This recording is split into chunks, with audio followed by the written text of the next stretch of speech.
En la secuencia del Credo de los Apóstoles, hoy nos toca el tema de la comunión de los santos, ¿no? De la comunión de los santos. Y ya vamos caminando hacia el final del Credo, ¿no?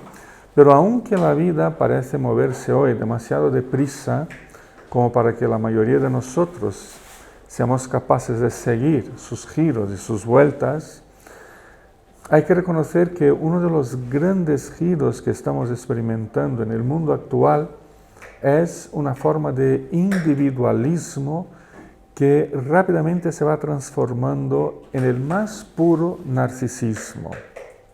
Creo que eso lo entendemos porque lo vemos y muchas veces lo vivimos. En ese giro, que es un giro cultural, se reconoce que los sentimientos y las emociones adquieren una importancia extraordinaria. Lo más importante es cómo me siento yo, ¿no? La realización individualista se convierte en lo más primordial de la vida de uno. Y a menudo se piensa que esa realización personal se adquiere permitiendo su expresión. Si no permito expresar lo que siento, pues entonces no me realizo, ¿no? Por supuesto, debemos reconocer que esa liberalización de la individualidad personal ha representado para muchas personas un escape de diversas situaciones de genuina represión social. Eso hay que reconocerlo. Sí, ha sido muy bueno que el individualismo haya surgido de la manera como lo tenemos hoy en ese sentido. Sin embargo, también ha permitido a todos experimentar el duro camino de la soledad y del narcisismo, porque soledad y narcisismo van dados de mano.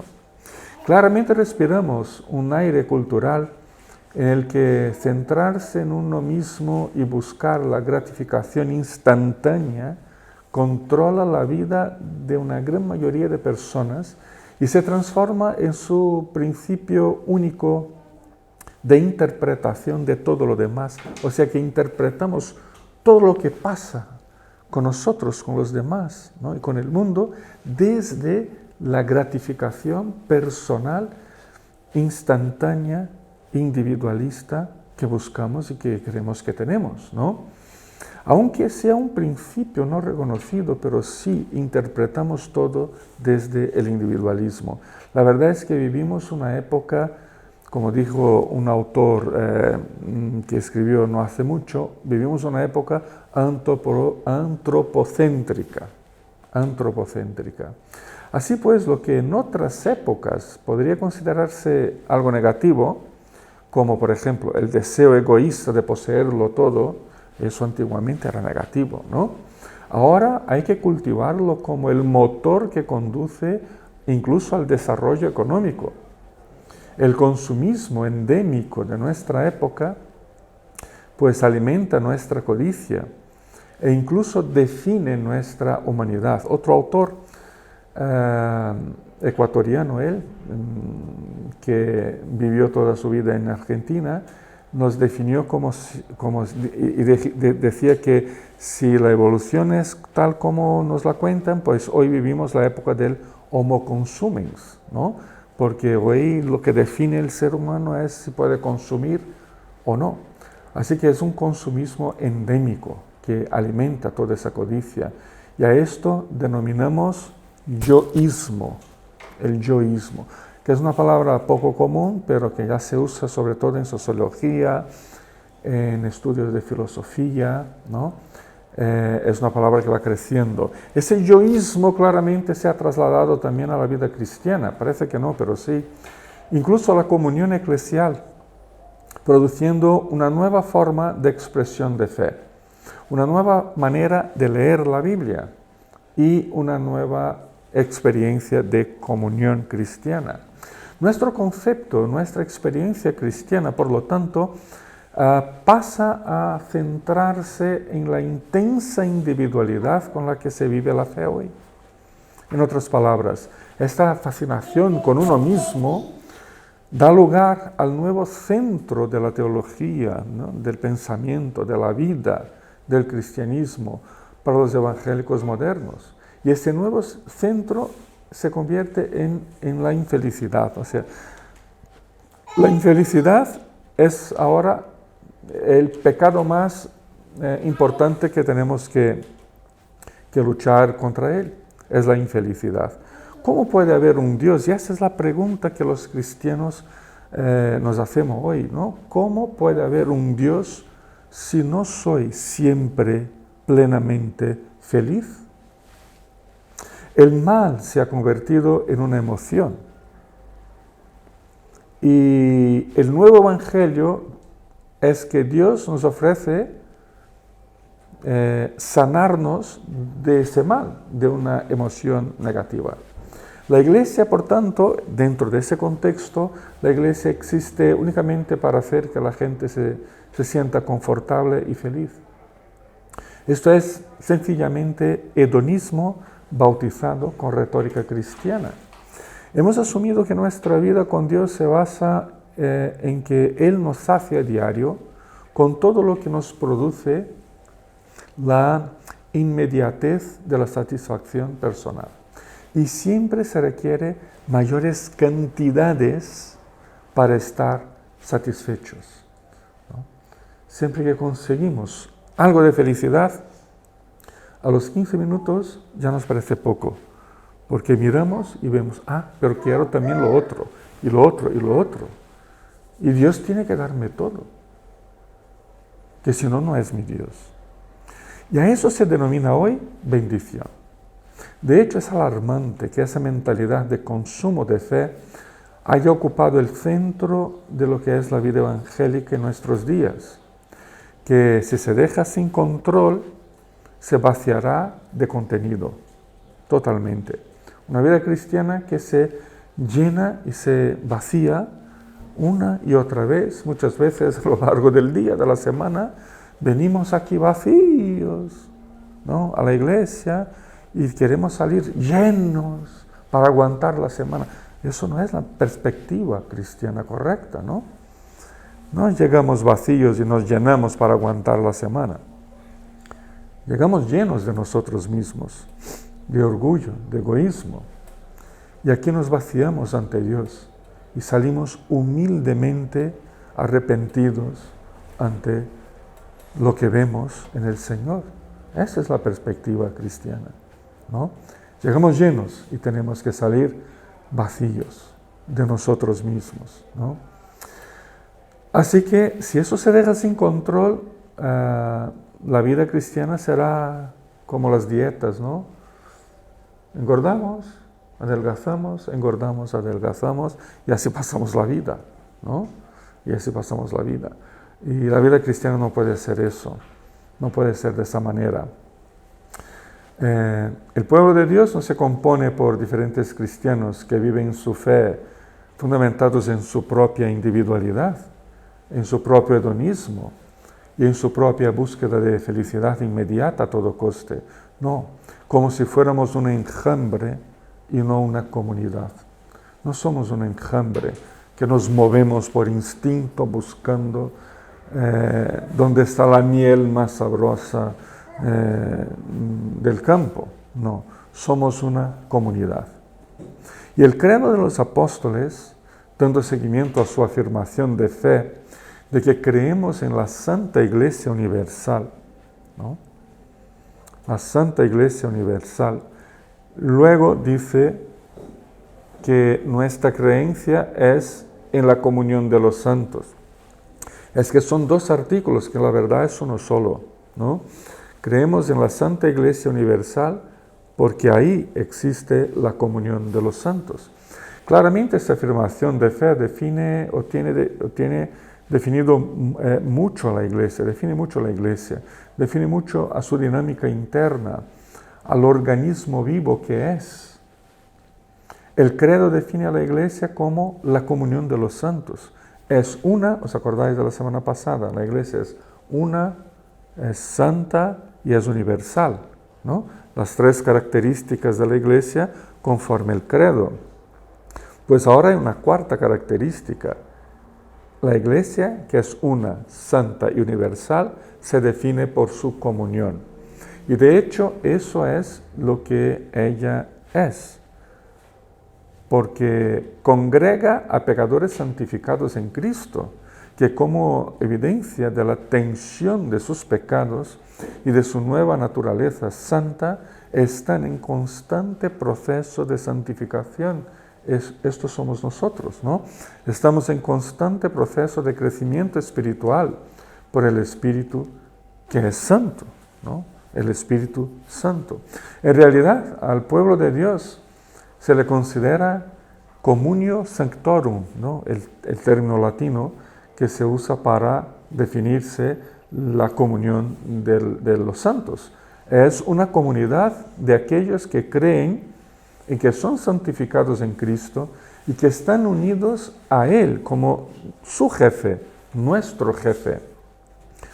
cabeza, nuestro Señor. En ese sentido, podemos hablar de la iglesia en cómo será en el fin de los tiempos, ¿no? En el final de todo, en la segunda venida de Cristo, así será la iglesia. Una santa, universal y plenamente comunitaria. Una comunión de santos, ¿no? En ese sentido, al hablar de la iglesia como será en el fin de los tiempos, en la segunda venida de Cristo, tenemos una perspectiva que nos guía en nuestra vida aquí y ahora, nuestra vida de comunión hoy, porque nos reunimos como los elegidos del Padre y los que pertenecemos al cuerpo de Cristo y que formamos la comunidad del Espíritu Santo. Podemos también hablar de la iglesia desde el punto de vista de la llamada especial del Espíritu Santo para ser el pueblo fiel de Dios en este mundo. Por tanto, el pueblo de Dios se trata de la comunidad de fe reunida por Cristo. Juan capítulo 10, versículo 10, dice que esta comunidad de fe reunida por Jesucristo existe para que tengan vida y la tengan en abundancia. Juan 10:10, ¿no? ¿Por qué? Porque Cristo vino al mundo, en Lucas 19:10, Cristo vino al mundo a buscar y a salvar lo que se había perdido, para que el que cree en mí, dijo Cristo en Juan 14:12, el que cree en mí, las obras que yo hago, también él las hará. Y aún las hará mayores, porque yo vuelvo al Padre. Así que todas estas afirmaciones de Cristo nos presenta a la iglesia como el pueblo de Dios. Se trata del pueblo que ha sido sellado por la alianza de la gracia divina. Jeremías 31, versículo 31, nos habla de esa alianza divina, ¿no? Cuando dijo el profeta, vienen días, afirma el Señor, en que haré un nuevo pacto con el pueblo de Israel. Pondré mi ley en su mente y la escribiré en su corazón. Yo seré su Dios y ellos serán mi pueblo. Así pues, el pueblo de Dios vive, proclama y proyecta su propia vida entre los seres humanos. Y anuncia entre los seres humanos el evento único y central de la alianza de salvación, que fue este evento que llamamos Cristo, ¿no? Cristo como persona y como un evento histórico, ¿no? El Cristo que se encarnó, que ha dado su vida y que ha resucitado. Muerte, encarnación, muerte y resurrección de Cristo es lo que le da sentido al pueblo de Dios. Es lo que crea las condiciones para que la comunión de los santos sea una experiencia que se renueva cada día. Por tanto, desde la comunión de los santos, que nos dice el credo de los apóstoles, la iglesia es una comunión de hombres y mujeres que se congregan y que comparten en comunión la llamada del Espíritu Santo para vivir conforme a la palabra de Dios y fundamentados en la justificación de sus vidas por la fe que hemos recibido de Cristo. Eso nos da un concepto de comunidad, no de enjambre. No somos un enjambre de abejas, somos una comunidad de hombres y mujeres que creemos en Cristo y que estamos ligados, unidos a Él de forma vital. De Él recibimos la vida, sobre todo la vida eterna. El llamamiento del Espíritu a la gracia de Cristo por intermedio de la palabra de Dios precede, viene antes de la comunión y define tanto su forma como su sentido y su contenido. Somos un pueblo que antes de congregarse, cada uno de nosotros de forma individual, hemos sido llamados por Cristo, ¿no? Alcanzados por la gracia de Cristo, retirados de un estatus de alejamiento de Dios, de culpa ante Dios, y trasladado a otro estatus, a otro estado de vida, de cercanía, de comunión con Dios, de vida con Cristo, de salvación, de comunión con Cristo. Eso es previo. Pero si todos nosotros hemos pasado por esa experiencia de ser llamados y alcanzados por Cristo, ahora inevitablemente nos unimos y formamos una comunidad. Por tanto, una de las dimensiones de la comunión de la Iglesia es sin duda la reproducción que el pueblo de Dios experimenta al proclamar el Evangelio. Si es Cristo el que llama a cada uno de nosotros de la perdición a la salvación, de las tinieblas a la luz, pues ahora como comunidad somos los instrumentos de Cristo para que esa su voz que llama por medio del Espíritu siga alcanzando a otras personas. Comunión de los santos no significa simplemente que compartimos buenos momentos y cenamos juntos y vamos al cine y nos alegramos, todo eso también, pero significa que desde nosotros se expande la fe. Por eso no somos enjambre, somos comunidad, porque vivimos ordenadamente esa fe, ¿no? Cuando hablamos de iglesia, uno de los conceptos más antiguos de la tradición cristiana es que la experiencia de ser iglesia se define por dos palabras. Primera, la palabra fe. Segunda, la palabra orden, fe y orden, ¿no? En el sentido de que es lo que creemos y es el sistema, de ahí viene la palabra orden, es el sistema como vivimos la comunidad, ¿no? Fe y orden nos define bastante bien. Así, de esa manera, la comunión de los santos tiene que ver con la vida y con incluso los conflictos vividos por una gran multitud de hombres y mujeres que se encuentran alejados de Dios, perdidos en sí mismos y distantes de los demás. La comunión de los santos tiene que ver con el mundo perdido, porque es la única comunidad del Señor en este mundo. Si el mundo quiere conocer a Dios por medio de una comunidad, de la vida de una persona, de la vida de esa persona y su grupo de creyentes, tiene que mirarnos a nosotros. No tiene que mirar a otros lugares. A veces nos equivocamos y decimos a la gente, no mires a las personas. No puedes fijarte en la iglesia como iglesia porque somos pecadores. No, pues es justamente ahí donde la gente tiene que fijarse, en ti y en mí, y en la manera como vivimos juntos, en cómo compartimos y vivimos esa fe, ¿no? ¿Y qué van a ver ellos? ¿Perfección? Jamás.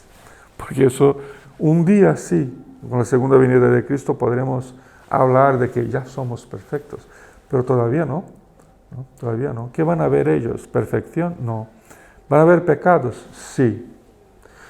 Pero por detrás de Carlos pecador y que mete la pata una y otra vez, van a encontrar un Cristo perdonador, que perdona una y otra vez y que está siempre dispuesto a restaurar nuestras vidas a nivel personal o comunitario, ¿no? O comunitario. Así que la gente tiene que fijarse en nosotros, porque comunión de los santos es una de las maneras de llevar a los demás el Evangelio de Cristo. Comunión de los santos tiene que ver con el mundo perdido. todas esas personas que viven en estado de perdición nos desafían con sus vidas alejadas de Dios, nos desafían a la responsabilidad misionera y evangelizadora. Una responsabilidad que compone a cada uno de nosotros, la vida de todos nosotros, y que toma parte en la comunión de los santos.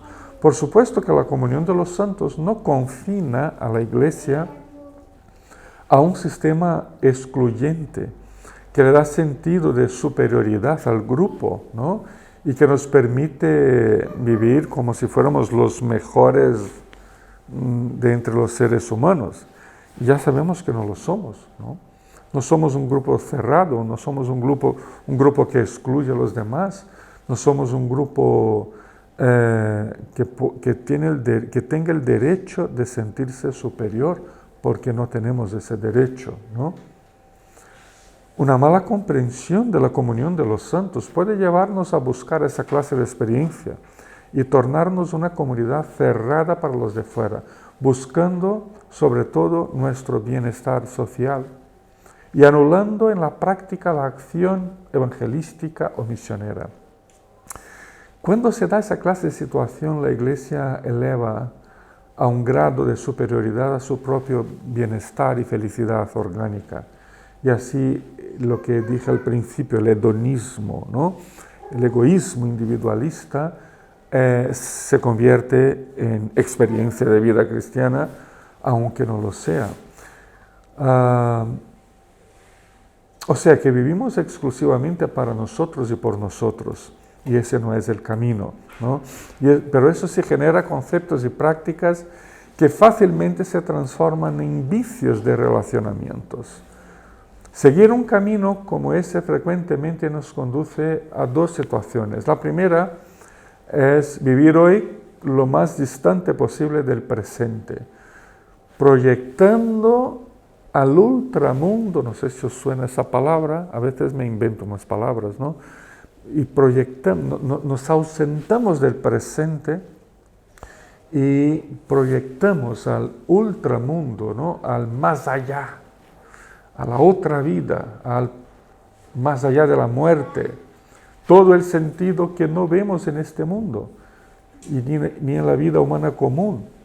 Y muchas veces nos consolamos a uno mismo y nos consolamos mutuamente en medio a problemas y sufrimientos con visiones del futuro tras la muerte, donde todo será maravilloso y sin dolor. Y de hecho que sí que lo será. Y estaremos eternamente con Cristo. No lo negamos, ¿no? Y que sí que eso nos consuela hoy. Sobre todo cuando perdemos a personas muy queridas, ¿no? Y que están con el Señor, sí que nos consuela mucho. Pero considerar eso como respuesta a los dolores de ahora es un exagero tremendo. La segunda consiste en separarse lo máximo posible de todo lo que pueda significar mundo, ¿no? De todo lo que pueda identificarse como perteneciente a este mundo humano. Me aparto de la gente, me aparto de las personas. Entonces, de esa manera uno consigue dejar de hacer cosas normales. A veces nos apartamos de familiares no creyentes porque dicen muchos tacos y palabrotas. Entonces, no quiero estar en ese ambiente. Pues es justo donde tenemos que estar, ¿no? Y no escuchamos música del mundo porque no me edifica, como si las cristianas 80% fueran edificantes, que tampoco lo son. Y nos vamos apartando de cosas normales y naturales de la vida y nos apartamos, ¿no? Así que hoy vivimos en el ultramundo pensando que mis dolores de hoy los tengo que aguantar de alguna manera porque cuando me muera estaré en el cielo, o me aparto de la gente, ¿no? Voy a un extremo o al otro extremo, ultramundano o separatista, o ambas cosas, ¿no? O ambas cosas. Pues todo eso niega lo que aprendemos con el credo de los apóstoles cuando dice que creemos en la comunión de los santos, ¿no? Son dos situaciones que se completan, ¿no? Que se autoabastecen, el ultramundo y el separatismo, y que equivocadamente redimensionan la experiencia de la comunión de los santos. Vivimos una experiencia de comunión de los santos anómala, enfermiza.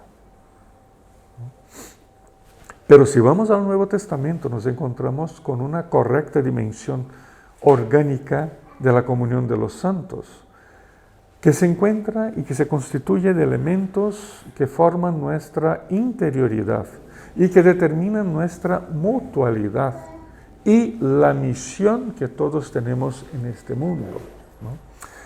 Así, de esa manera, la comunión de los santos se expresa por medio de algunos elementos que de hecho la fortalecen y recupera su sentido más profundo. Y los quería mencionar puntualmente. El primero de estos elementos es sin duda la adoración o la liturgia. Adoración y liturgia son sinónimos, ¿no? La adoración del pueblo de Dios. Me refiero a los conceptos y diversas prácticas de adoración, de culto y de oraciones, ¿no? De cánticos, de expresar nuestro amor por el Señor, o nuestro arrepentimiento, o nuestra misión. Se trata de una adoración que se centra en la persona y en la obra salvadoras de Cristo, y que tiene en su alabanza más profunda la persona de Cristo.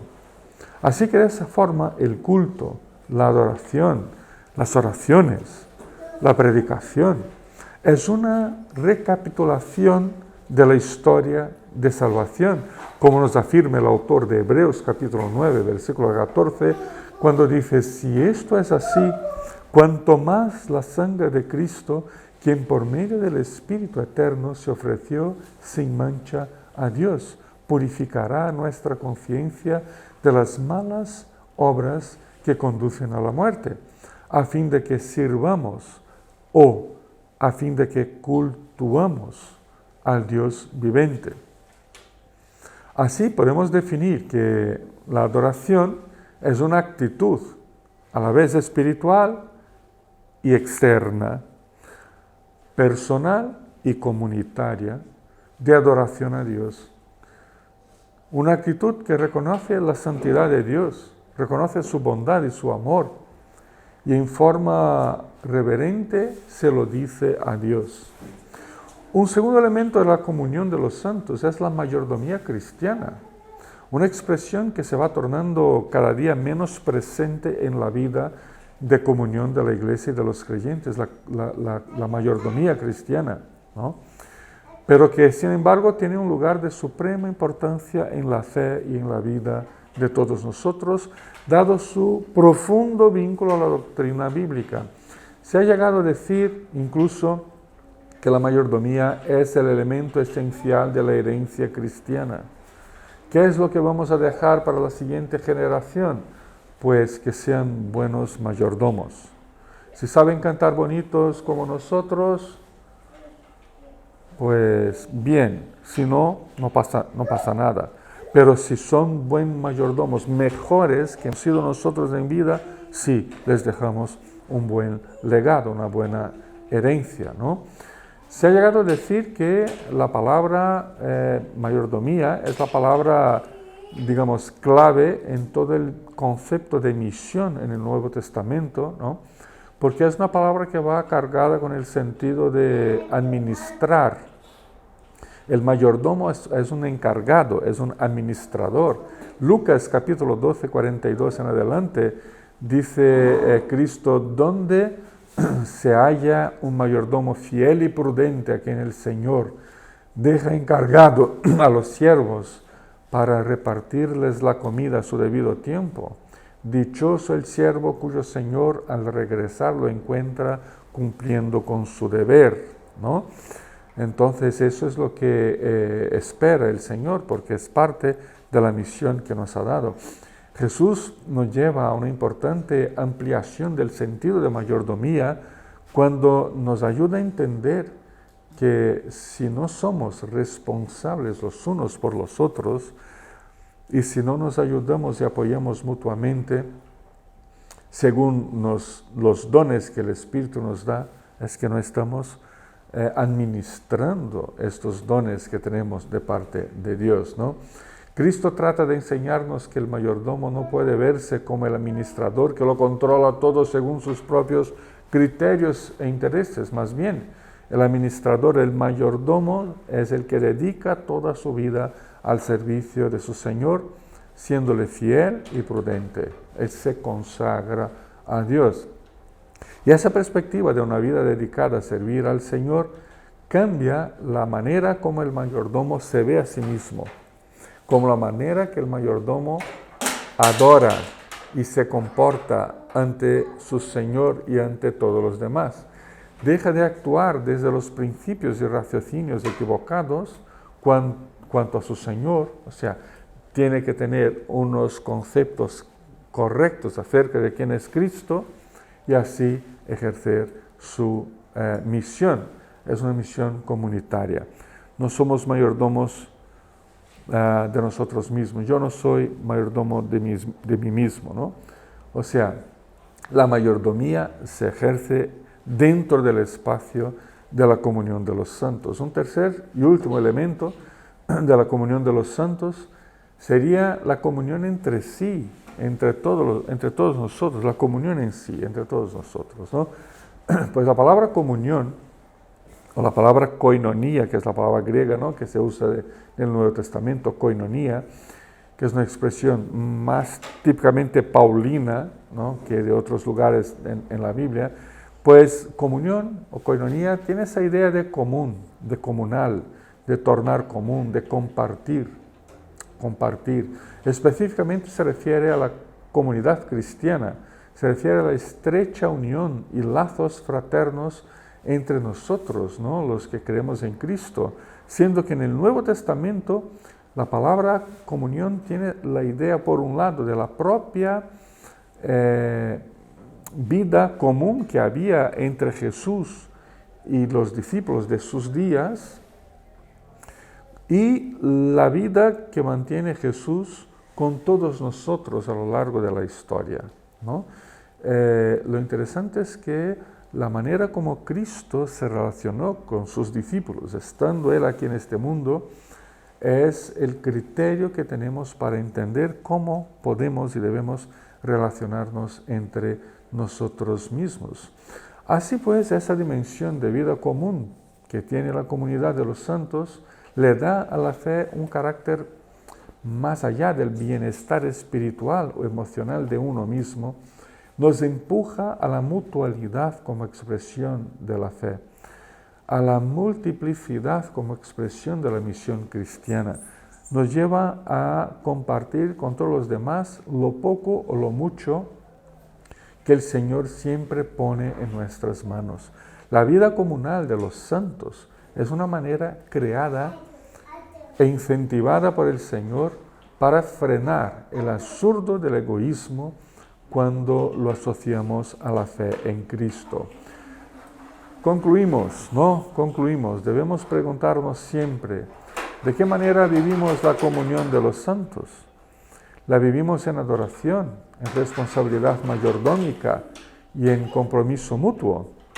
¿O la vivimos de una forma, como una forma de expresar nuestro egoísmo, nuestro hedonismo y nuestro yo primero? El credo de los apóstoles no nos permite pensar o vivir la fe exentos del contexto del pueblo de Dios. La Iglesia es una, santa, universal, y la comunión de todos los santos que han sido alcanzados por Cristo e incorporado en su cuerpo físico y visible es parte esencial de lo que somos ante Dios. Así que, hermanos, vivamos y sigamos el camino de la comunión de los santos. Amén.